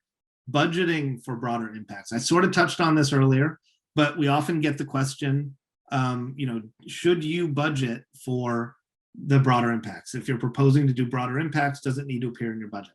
And our answer is, if it's going to cost you something to do it, then absolutely it needs to appear in your budget. Okay, so, I may be a reviewer, I'm reading a proposal, they say they're going to develop 500 science kits and distribute them to elementary schools all over their state to teach kids about, food webs, Great idea, sounds wonderful. If I go to the budget section of that proposal and they haven't written in any money to develop those 500 science kits, big red flag to me, right? How am I going to feel good about funding someone when they've thought up this idea, but they haven't developed any plan for how they're going to pay for it, right? So if it's going to cost you something to do your broader impacts, it must appear in your BI, in your budget statement of your proposal. Megan, can I call on you here to talk a little bit more about budget, since I always defer to you because you're more of a budget expert than I am. And, the inevitable question that everybody's wondering, which is how much? Right. And the how much is basically what Jory just said on however much it's going to cost you to do the work. I like to suggest to people that if you build the plan, if you build the activity, don't forget about the personal time hours that takes. So if you're giving, yourself a 1 month salary, if you're having grad students supported, postdoc supported, and they're going to be working on the broader impacts activities, write that into the justification as part of their duties, so that you can see, or reviewers can see that, okay, these people are going to be responsible for those duties. Other things that you can, other areas that you can put money into are participant support costs. So if you're running a program and providing them with any stipends, any meals, any supplies, it can be in participant support costs, which is hard to move money out of participant support costs on a rebudget. But if it's in there and it's reasonable, you're going to use it. It also doesn't have IDC attached to it. So you're not going to have any other facilities and administrative costs attached to that money that's in that area. And if you have an evaluator or a partner, subcontracts or consultant fees can go in there, and just be real specific in the budget justification within the page limit on highlighting where your broader impacts activities are going to be paid for and who's going to be responsible for them. Great, thank you. Yeah, and people always want to know, well, how much is enough? And that's a really hard question to answer. We've all seen really good proposals that had a relatively small amount of money budgeted to broader impacts because they were leveraging existing resources really effectively, or they found the right partners who have the infrastructure in place already. And then at the same time, we've seen proposals where they funded in their budget, they funded the BI very, very generously, but the fundamental idea wasn't particularly solid. And so no matter how much money you threw at it, we had a sense that it probably wasn't going to work. The activity probably wouldn't work even with lots of money. So, often it's about, do you have the right partners? Do you have the right justification? Have you done all the legwork in advance to ensure likelihood of success of the proposed idea? But the budget is a piece of that. And, again, work with people in your, contracts or grant management office, or, if you have an extension office at your campus or a community engagement office, they might be able to help you come up with realistic ideas for a realistic sense of how much it's likely to cost you to do the types of things you're proposing to do. Or if you're partnering, for example, with a museum, ask the people at the museum, how much would we reasonably have to write into our budget so that you would feel comfortable working with us on this project and you wouldn't feel like we were sort of taking your time without compensating you adequately. So those are some of the conversations that you can have to get a better sense of budget. Okay, pretty close to done here. One of the last points I want to make is about evaluation and assessment. And as this picture is meant to suggest, this can be a very complicated, very overwhelming process, especially for a lot of people who are writing NSF grants who are trained as scientists or engineers, because evaluating broader impacts activities is really, it's more social science research, right? When you're evaluating things like, is this outreach program effective at teaching people about my topic or getting people excited to pursue careers in this area? Those are social science research questions. And if you're a chemist or an engineer or, an ecologist or a mathematician, you most likely aren't trained in social science research. And so, this is why there's always a lot of questions around this. I'll tell you just a few sort of things to think about now. And then again, I'll encourage you to consider, if you want to take a deeper dive, attend. I'm pretty sure that there's at least one session during the summit that focuses on evaluation. And as I said, we're going to be doing next month a webinar on evaluation. But just some things to think about. Who's going to do the evaluation, right? A lot of people say, well, I can't do it. It's my project, right? It would be a conflict of interest for me to evaluate my own program. Well, not necessarily, right? If your data consists of things like how many workshops did I offer, how many students did I have in each workshop, how many science kits did I hand out to people, how many pub talks or science cafe talks did I give? If it's those sort of bean counting types of things, no one's going to have a problem with you collecting those data yourself. That's not a problem, right? When you get into some of the bigger types of questions, have I changed people's perceptions about the role of women in STEM or something? That may be a more ambitious question where it, may be beyond your scope and the time that you have to do that. And in that case, it's perfectly reasonable to think about outsourcing that and going to someone else who is an evaluation expert. And that evaluation expert might be someone within your institution. At Duke, we have a Social Science Research Institute, or SSRI, and they do social science research all the time. And they have people who, I will refer my colleagues at Duke that I'm consulting with, I will refer them to the SSRI to write some amount of money into their budget so that they can retain SSRI evaluators to do the evaluation of their broader impacts activities. So you can outsource it to someone within your institution. You can even go beyond your institution, and there's lots of people out there now who bill themselves as evaluation experts and evaluation consultants. If you're going to do that, just do your due diligence and make sure that you get someone who has some references and someone who's been recommended. Ideally, you have a colleague who may have used them for evaluation before and can vouch for them being really knowledgeable and effective. You should all use the people we use at ARIS because we've got the greatest evaluation team ever. And we're happy to talk to you more about who they are. But there's lots of good folks out there, but you just need to sort of find reputable ones.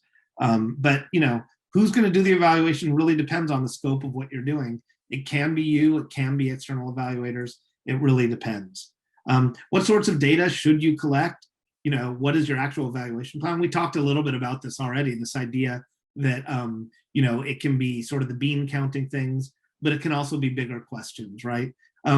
Evaluating broader impact programs can be really challenging and almost impossible though, because, say your activity is to go into a third grade classroom and try to get them excited about engineering careers with the hopes that these kids will grow up to become engineers.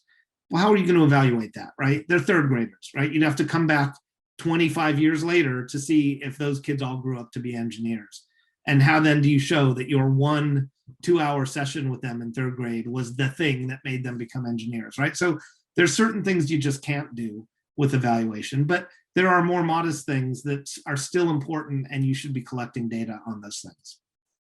And then finally, what are you going to do with the data that you collect, right? So what's your plan? Are you going to disseminate this in some way? Are you going to maybe do a presentation at your annual professional conference on this outreach program and show evaluation data to demonstrate that it was effective? Are you going to write it up into an article that you'll publish in an education and outreach focused journal? What's your dissemination plan for the data? Those are all some of the things you'll be thinking about as you develop the evaluation piece of your proposal. And again, we can take a much deeper dive. We don't have time to do that right now. Leave yourself enough time. I've already said this, but I'll say it again. Don't be that person that reaches out to your museum partner or the person at your institution whose job is to help with broader impacts and say, I've written this great grant. I've been working on it for months. I just need to do the broader impacts and it's due in 2 days, right? Don't wait until the very end. And I think I've already given you lots of good reasons why that doesn't work. So the last thing I will say is if you're on a review panel, you can always tell when someone has done that, right? It's so obvious when people have put a ton of thought into the intellectual merit and saved the broader impacts for the last 48 hours. So, you're probably not going to fool anybody if you try and throw it all together at the last minute. 2 more pieces of advice, and then we're going to give you some work to do. Number 1, reach out to the program officer at the NSF. A lot of people who are like newer researchers and investigators don't realize you can even do this, but you should always reach out to the program officer for the particular funding mechanism, the RFP, or request for proposal, for the grant that you're working on. They are happy to talk to you and to answer questions you might have about it. Of course, they're not going to tell you, no, that won't be funded, but they can give you some feedback, some guidance. They can tell you what some of the priorities are for their funding. I encourage you to Google the phrase that I put on the bottom of this slide. It's a website from the NSF. It's NSF 101, 5 tips on how to work with an NSF program officer. And if you Google that, it's just 5 tips to help you do a better job of taking advantage of their willingness to give you information that will help you do a better job with your proposal. So contact your program officers, very effective. And then the last thing I want to say is, for those of you who are qualified and have the ability to serve on an NSF panel, there's no better way than that to learn how to write grants effectively. It's sort of like learning how the sausage is made, right? Which maybe sometimes you don't want to know how the sausage is made, but if you do, you're going to learn all the things that review panelists are looking for, the questions they ask, the conversations they have. Every time I've been on an NSF panel, I've always felt that I came away with a much better insight into how to write grants effectively. So for those of you who are able to do it, absolutely reach out to the NSF and reach out to a program officer and indicate your willingness and availability to serve on a panel. It's a lot of work, but I guarantee you it's worth it. So I highly encourage you all to consider doing that. All right, a lot of information. I know I threw a ton at you.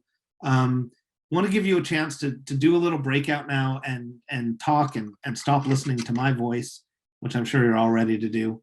And so we're going to do the following. I'm going to ask you in small groups to take everything that we've discussed already, all of the tips and the pointers and the tricks that we've talked about, and I'm going to ask you to design a broader impacts activity. I'm going to give you a research scenario, and based on that research scenario, I want you to just talk with your group about, no, we go until, I better be right, but I think we go until half past 1:30 my time. I was thinking the start of Susan's started. I know you were. I know you That's were. what I was doing. Sorry. And thank you for sending me into a brief panic there for a moment. But you're welcome. No, I like to get your heart rate up. Yep. We have 35 minutes. And so we're just going to put you in a break room for about 8 or 9 minutes, just to chat a little bit about this research scenario that we're going to give you. And we want you to sort of think about how you would develop a broader impacts activity around that. So you're going to be asking these questions that we already talked about, right? What is your activity? What audiences will it serve? Will it be a broadening participation activity? Will it serve or engage underrepresented folks in STEM? What's your rationale? Why are you doing it? What niche does it fill? Who's going to run it? Who's going to help? What resources are you going to need? And then, if you have time, maybe sort of what's your timeline for this 3-year project? And so here's the research scenario. This is one that I developed actually based on research that a friend of mine does. He's an evolutionary biologist, and he is at Cal Poly San Luis Obispo, and he studies bird vocalizations. Specifically, he studies how birds use their calls to find mates and to identify mates, and what's happening with noise pollution, with industrial noise and traffic and things like that. And how does that interfere with the process of bird calls, and therefore interfere with bird mating, and how does that affect evolution of birds and bird calls? So really interesting stuff. And so, that's the hypothetical situation you're going to be looking at. You want to learn more about this. You're the scientist, right? You're writing the grant on this. And here's your situation, right? You and your students and postdocs will collect and compare bird vocalizations from related birds in 30 different US parks, both urban and rural, around the country, to studying the mating impacts of noise pollution. The funds that you're requesting will only allow you to visit about half of these parks, though. So how are you going to deal with that? What can you do if you can't physically go to all of these places, but you want to collect samples from all of them? So that's your research scenario. And then these are the questions you want to ask yourself. And what we'll do is when we put you into breakouts, you won't be able to see this slide, but Megan, do you have the link to this? Or do you want me to post it in chat? I'm still putting rooms together, so if you could post it, that'd be Oh, awesome. I already put the room. Oh, you're working. I already put rooms together randomly. Fine then. So yeah, I'll go find it then. okay, yeah. So we're gonna put you into the breakout rooms. We're gonna give you a link so you can open up this screen that you see, this slide that you see on your computer screen. And then we just want you to sort of talk about the scenario and spend 8 or 10 minutes coming up with a plan for how you would do broader impacts around this. And then we'll pull you back and see what you came up with. So I'm going to, let me unshare. And I'm going to grab that link because I have it handy. Okay. And let me throw it in chat.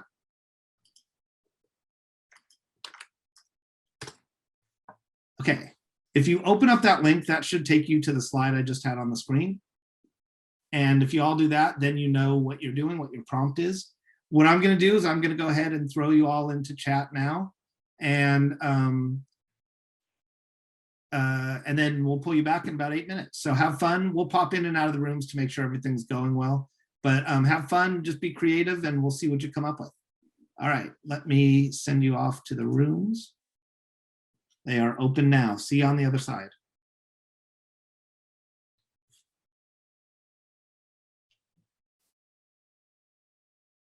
Sorry, Megan, I should have told you I already created the breakout rooms. Well, Mary Beth didn't want to be put in a room, which is Well, understandable. okay, so now what we need to do is I need to check and see that there's nobody that's by themselves in a room.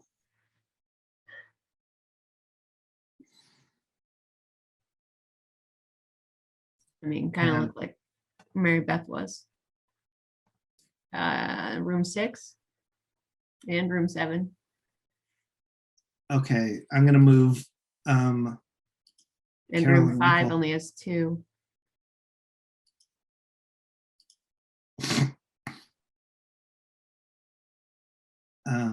There's a couple that only have 2. I think a lot of people dropped out right when. And the QTS people are transcribers. They're not participants. Oh, okay, that's good to know. All right, let me just move people into other rooms then. I didn't know what QTS was. That's good to know. Yeah, I didn't know that either. Yeah, I think it's the company we hired.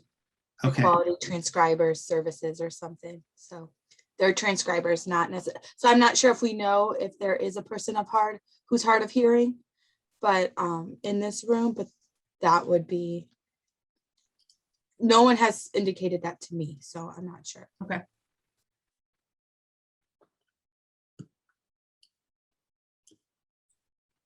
All right, I think we're good now. I think everybody is, there's nobody by themselves in a room. Mm-hmm. And Carmen and Stephanie, I'm assuming you are not hearing us now because you are walked away from your computer. Is that right?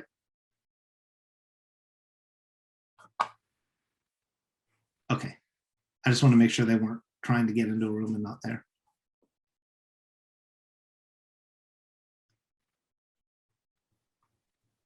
How are you doing, Tom?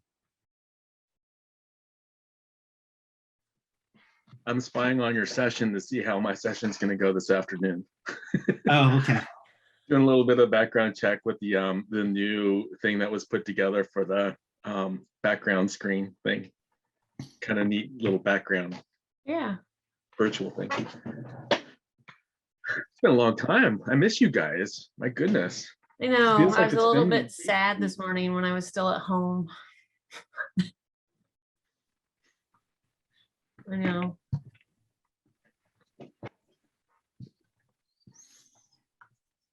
We're all wearing our Eris gear though. That's good. I know. I need to get the store. I need to look at the link to see if I need anything else. I'm sure I do. I do have my socks on. Oh, you can't see them. I'm getting a don't. couple of beanies. Oh my God. Do you have your Eris flip flops yet? Is No, that a I don't thing have. yet? I don't have Eris flip flop. Wait, weren't we getting Eris sweats too? Something about they wanted to put Eris on the butt, and we were like, yeah, we're not teeny boppers. Oh, like the pink sweats or whatever. Yeah. Nice. Our Eris track pants now in the Eris store. But unfortunately, Eris is not across the butt, or fortunately for literally everybody. Megan, have you put the link to the resources document in chat? yet? Yes. Okay. Yeah. So Zoom updated the way they do file things, and it won't, like, I can't in the chat, and it doesn't give me the option to just take it from my computer. So I had to sync it with Google Drive. Well, that's weird.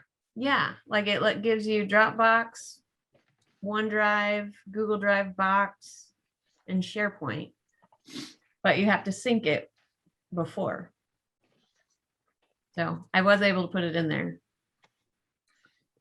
You know what Zoom should do is they should build a timer into the breakout room window so that you know how long they've been in there. Yeah, that's true. I wonder if there's some setting that can make that appear. It turns out the room 2 has both QTS transcribers and none of the other rooms have a transcriber. So I hope there's no one that's hearing impaired in the other rooms, but room 2 is going to have the heck transcribed out of it. Heck yeah. Also, I've been getting a lot of work done while you've been talking. So Good. I was thinking, why did we do this with me talking the whole time? We should have done more back and forth. That works better. Do you want to do the resources stuff? Or do you want me to just keep going at this point? just you keep going, Okay. Well, I'm glad you're getting work done. because I assume, well, it's like update this website for our youth softball league. You know, what's the youth basketball summer schedule? You know, just like stuff I don't really have to think about. I just need somebody to tell me. Yeah. All right, I'm going to pull them back. I'm going to close the rooms now. Did you want me to send you in a panic again that our session's almost over? No, I mean, I was 99% sure I was fine, but I just, yeah. I was hoping we had an hour for lunch, I guess. Oh, hi, Marianne. Hi, everybody. That was a quick breakout. We almost had enough time. Well, yeah, and I knew that, you know, I'm obviously not giving you, I'm going on and on about how you have to spend all this time doing a really good job, start early, all that kind of stuff.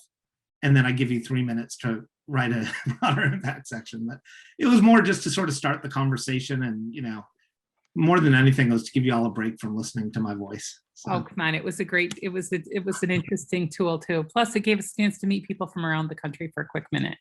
yeah, for sure. So we'll let everyone arrive back here. I think we have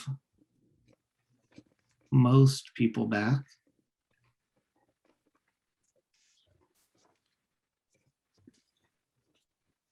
All right, so I think there were 1 or 2 of you who sort of, for various reasons, ended up in a room by yourself. I apologize about that. I tried to quickly have you merge with another group, so hopefully nobody was stuck by themselves the whole time. And I know I didn't give you very much time to work on that in the interest of ending the session right on time. We still have a few more things we want to cover, but I wanted to at least give you a chance to start chatting and brainstorming and get a sense of how to pull in, you know, different perspectives to come up with different ideas. Does anybody want to volunteer to speak for their group and sort of share the discussion? You don't have to, you know, give us the whole plan because I didn't give you much time to do that, but Hilda, that would be great if you would like to share with us what your group discussed and maybe tell us, let's see, I think I can see what group you were in. Hilda, Kathy Chen, and Marianne Walker, is that right? Yes. Okay, Yeah. great. So what did you discuss? So we mainly kind of talked about the fact that you don't have enough money to go to like all 30 of the parks. And so you'd have to figure out like partnerships with someone in order to do that. And so citizen science was mentioned, as well as I was just like finding the nature organizations, both for two parts: one to help collect the actual data, but then to get information about the local parks so you can prioritize the parks that are going to be harder to gather the data you need, so that when you are collaborating with a community partner or citizen science, whoever that might be, that you are giving them the easier spaces to collect the data in, so that you can make sure that data is like strong and good and like useful for what you need.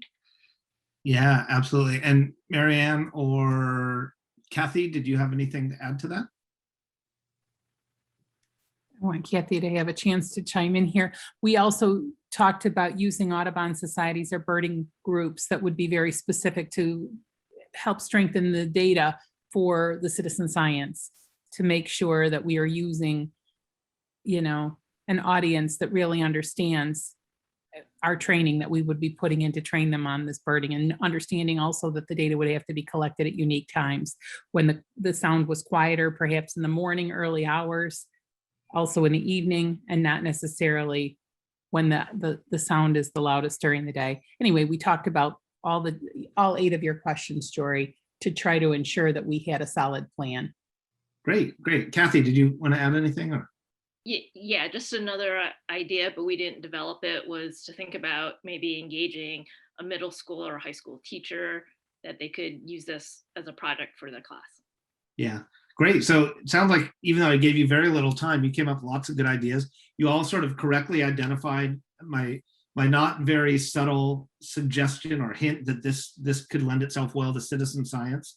I've developed a bunch of different research scenarios, and each one sort of is meant to be a different kind of framework for how to do broader impacts. And this is the one that I specifically developed as with the idea that it would be a citizen science approach would be a really good solution for that. So you all picked up on that, which is great. When I do this activity, a lot of people mention Audubon Society. That's a great thought to connect with the Audubon Society is already doing a lot of great work there, so partner with them. Also, just the idea that the birding community is a very active community, and so tapping into people who are citizen scientists who are already doing a lot of this and have a lot of expertise, it makes a lot of sense. So yeah, sounds like you came up with a lot of great ideas. Thank you for sharing that and reporting out. Do any of the other groups that did this want to share their discussions, or do they come up with different ideas that they'd like to share?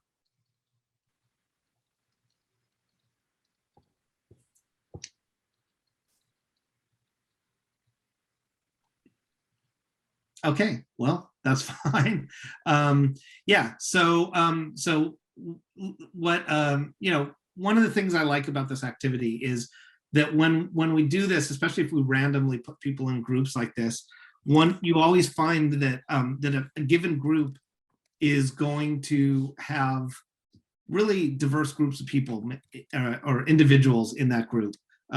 When we used to do these activities in person, what would happen is we'd be in a big room with 10 round tables, and everybody would sit down at a table with their friends, right? People always sit at the table with the people they know. And so all of the evolutionary biologists would sit at one table, and all the ecologists would sit at one table, and all the neuroscientists would sit at one table. And if you happen to be an evolutionary biologist and you got this scenario, it was great because everyone at the table was an expert. But that's not really great for coming up with diverse ideas, because they're all going to think largely like evolutionary biologists. So what we would do is we would actually make people get up and move to different tables with people they didn't know from different disciplines and with different areas of expertise. And now with Zoom, we just do it randomly. But either way, I think the point is that this is an illustration that when you sit down to start thinking about broader impacts activities, one of the really powerful things is to bring different ideas and different perspectives into that conversation early on, and get people from different backgrounds, get people from a K-12 background, and from an informal science education background, and from a hard science background, and from a social science background, and get a bunch of them and order a pizza and, assuming we can all be in the same room, and sit around a conference table and just, brainstorm ideas for an hour or two. I guarantee you're going to come up with more interesting, more diverse, more robust activities and ideas than if you, sit there with a bunch of people who work in your exact same discipline, or even worse, if you do what so many people do when they write grants, which is to literally just sit in your office by yourself and try to, pound away at it without any input from anyone else. So, that's part of the goal of this activity, is to start to get a sense of how this diversity of perspectives can really help you come up with more interesting and more robust ideas for broader impacts activities. Any other comments or questions about this activity, or just general broader impact questions before we move on to the last section where we're just going to talk about some resources? Anybody have any questions before I do that? There's a question in the chat. Oh, thank you. Is the assumption that these groups will be interested and do the work without compensation, equipment, et cetera? Oh, that was Amy's question. So Amy, are you talking specifically about like the Audubon Society and citizen science groups? My general answer to that is, when you can compensate people for being a part of your research, you should. But if it's a citizen science group, like a bird watching group, they're going to be out there birding anyway. And so, you don't necessarily need to compensate. I mean, it's not like they submit data and they get $5 from submitting data to your website. That's not the idea. But, you could, if you're working with a birding group that's really active, you could maybe talk about a stipend that goes to the organization. If your organization would like to participate in this research project, we'll be happy to, donate $250 to your nonprofit organization to allow you to do your kind of work. So something like that might be nice. But, as I said, generally you want to try to compensate people when they're playing a really integral role in your broader impacts. But if it's a citizen science group and they're out there birding anyway, and you're just asking them to take the the information they're collecting and enter some of it in your website, that probably doesn't demand compensation. Audubon Society, same sort of thing. I mean, if you are going to partner with them in a really tangible way, maybe making a small, providing a small stipend, or you could do something like, as part of your broader impacts activities, offer an honorarium, have the president of the Audubon Society give a talk to your community of citizen scientists or something like that. But, the places where you definitely need to write it into the budget are, like, if you're doing museum work, or if you're doing something with a summer science camp or an after school program. Those are areas where, it's people hours, right? People are investing time and resources in being a part of your project. And so there should be some compensation there. Great question. Thank you. And Heidi, you had a question. Do you want to just ask the question, Heidi?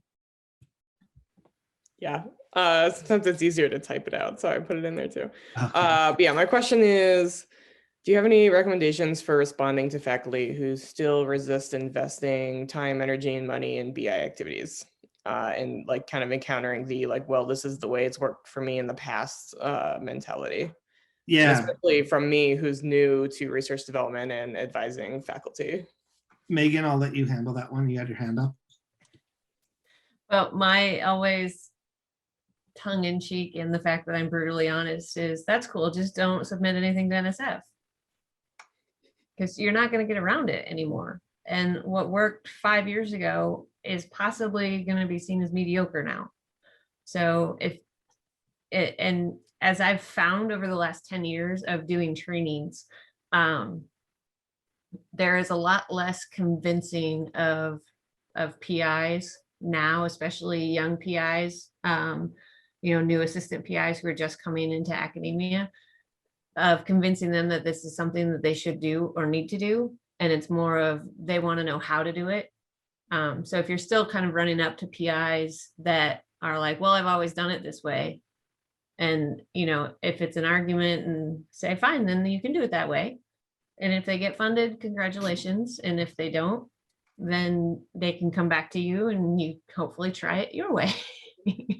But yeah, and here's where, for me, I would refer back to the value of actually serving on an NSF panel. Right. Because I would just say, look, I've been on panels and I can't tell you how many times, we've pushed one that had great broader impacts, towards the fund pile, and another one that had really great intellectual merit, but weak on the broader impacts. There's no way it was going to get funded. So when you give that personal narrative that you were in the room when that happened, that's really powerful to people, and I've actually had people say, well, I've been on panels too, and we funded things that weren't very good, that didn't have very much invested in broader impacts, but it was really great science. Well, again, like Megan said, you can take that chance that maybe that particular review panel won't care about broader impacts, but everything that we're seeing is that it's moving in the exact opposite direction, and that broader impacts is more and more important and is becoming the difference maker. And so, that's how I would respond to that. So, but thank you for that question. All right, I'm just going to share my screen really quickly one more time because I want to just run through a couple of slides on resources. All right. So this is our sort of generic slide that we share with, when we do this for a diverse audience of people from different institutions. When we do a workshop for a specific institution, we'll usually customize this slide with the names of the offices at their institution. But as a sort of a generic version of this, where are some of the places you can go to find support, help, partners, resources, things like that, right? So if your institution has a broader impact support office, like Megan at Iowa State or Jory at Duke, then that's probably the best place to start. But most institutions at this point don't have an office like that. And in fact, that's why we established the ORIC program, which we'll be talking about on Wednesday, so that more and more institutions could start building up that expertise for broader impacts and research impacts in-house.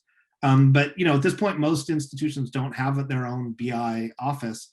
So, work with research development, or work with, if your institution has a STEM learning center, or if you're a land grant institution, work with your cooperative extension office, or if there's an office of community engagement and outreach, anything like that. Any of those offices have some experience with this kind of thing.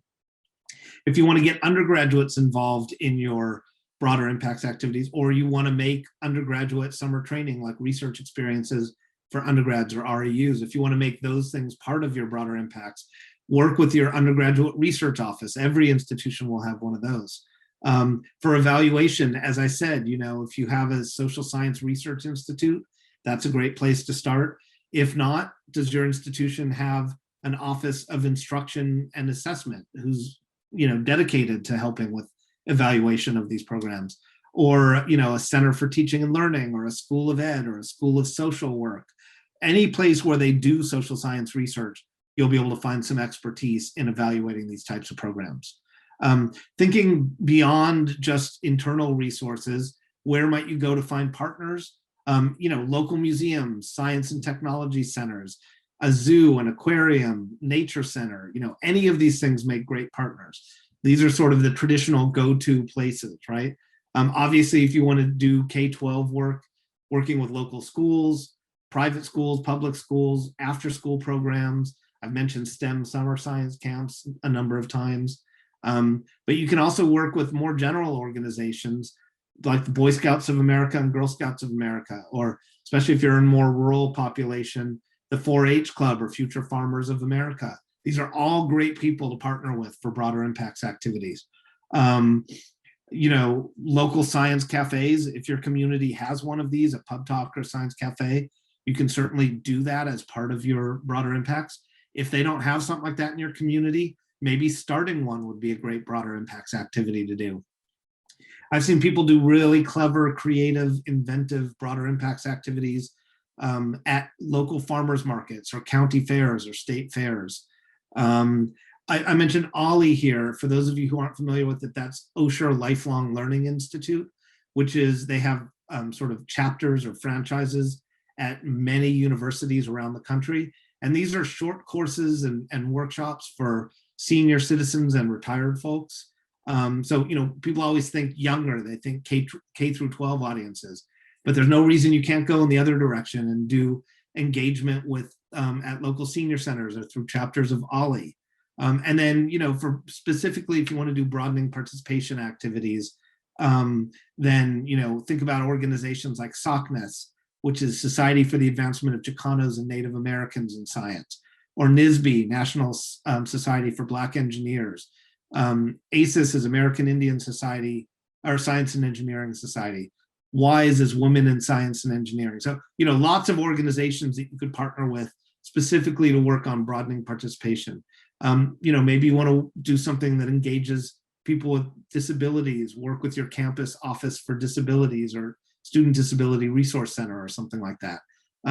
LGBTQ affairs offices will be able to partner with you if you want to, engage those communities more deeply. So, the point is the sky is the limit here, right? You can partner with lots and lots of different organizations.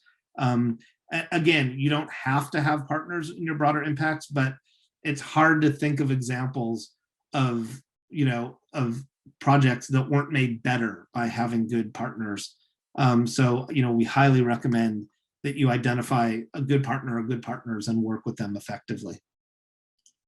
I already mentioned this, the guiding principles document. I just want to reiterate that this document is free to download at the ARIS website, researchandsociety.org. If you go to this page and just scroll down to the bottom of our homepage, you can download this for free as a PDF. Excellent resource. I also want to mention the Broader Impacts Wizard, which is something that our colleague Janice McDonald developed. And it's an online resource that's free that sort of walks you through step by step the process of crafting a really good broader impacts activity. I'm not going to spend a lot of time on either this or the guiding principles because I want to just remind you that from 2 to 4 p.m. Eastern time, which is 30 minutes from now, 36 minutes from now, Janice will be leading you on a workshop specifically on ARIS broader impacts tools, including the BI Wizard and a rubric that we've developed to work with the guiding principles document. So definitely consider attending that session which starts in 36 minutes. And that's it. We have 5 minutes. If people wouldn't mind filling out an evaluation, our evaluation team would appreciate that. You can just hold your phone up to your screen and use the QR code, or maybe Megan, I can also, let me put the link. Give me 1 sec. I'm gonna unshare this for 1 second so that I can copy and paste this into chat.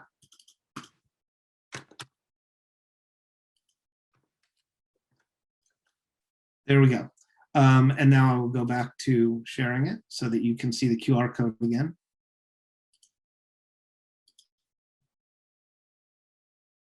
All right, so with that, I want to thank you all. I know it was a lot of information that I threw at you in a short period of time, but I'm happy to answer questions, or Megan can answer questions.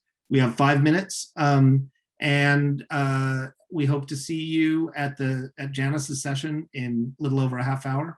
And both Megan and I are going to be around, obviously, for the whole duration of the summit. So during some of the breakouts and social events, if you want to grab us and ask more questions, we're happy to address those. But does anybody have any questions about any of the things we've covered in the last few minutes we have before this session wraps up? Did I miss anything that was in the chat?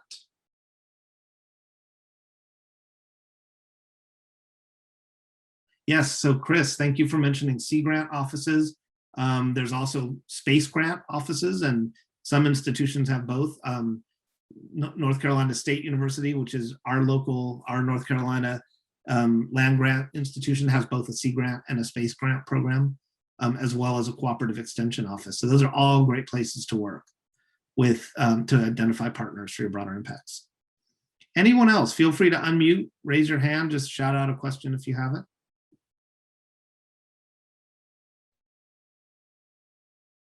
Jory, this is Chris Petrone. I am amazed that there are so many, or there are offices of broader impacts out there. At the University of Delaware, I've searched high and low, and I don't believe that there is an official, group that will help you do this. I've thought about the idea of pitching it to our college, and so not necessarily the entire university, because that's really overwhelming. And so I guess it'll get covered in the ORIC presentation on tomorrow or Wednesday, whenever that is. But can you just talk a little bit about how much time you spend on consulting broader impacts versus your other jobs? I'm guessing you said you teach and all these other things. So, I mean, how much time goes into that? Just being this office of this resource office? Yeah, great question. And thank you for that, Chris. So as much time as you give it, that's as much time as it can take. And you're right. So, what Duke has hired me to do is to do the science communication work that I do.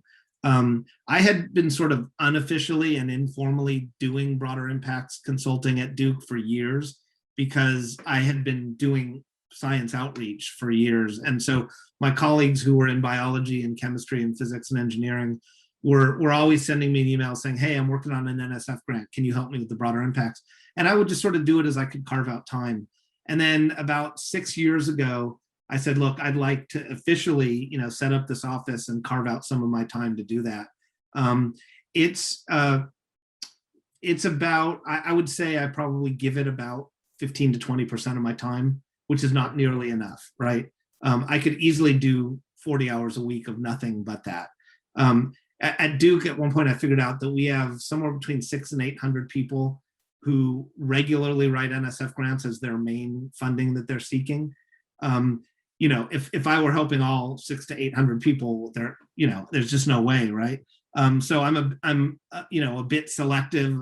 I can't say yes to everyone who asks, but I try to carve out as much time as I could. But at a research university like a Duke or University of Delaware, you could easily have that be a full-time 40-hour-a-week position.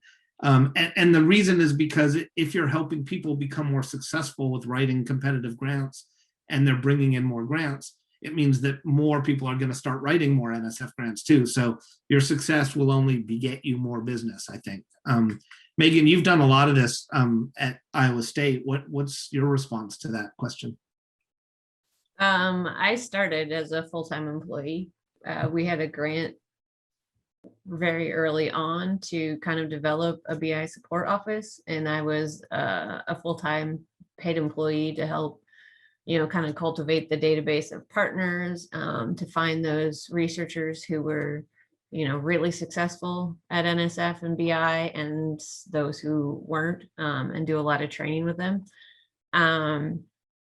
And now I get paid mostly through ARIS to do like larger scale trainings and larger resource development. But what's happened at Iowa State is now there's starting to be research development people in each of our colleges who are getting trained in BI support. So it's a little bit more spread out. I'm still kind of seen as the person who knows all the things, but I train others so that they can talk to the researchers. So I don't spend nearly as much time anymore on actual individual consultations, which is a little bit sad because it's really fun to find out all the cool research people are doing. But I mean, and like the University of Missouri has a couple full-time people with their BI office. And usually if there's an office involved, it's at least a half time of a person. So kind of like what Jory said, as much time as can be given. Yeah, and I'll just mention, and you sort of touched on it, but I'll mention a little bit further that ARIS does run this program that we call ORIC, which is really focused on helping institutions develop their own capacity to essentially have their, to establish their own office if they want to do that. And I put a link to information on that in the chat, and you can also come attend our session on Wednesday, where we'll be talking a lot more about ORIC. So I noticed it's 1:32 here on the East Coast, so it's time to wrap up. Thank you for being here. Go get caffeine and food, and we'll see you at the next session, which starts in 28 minutes. Thank you, everybody.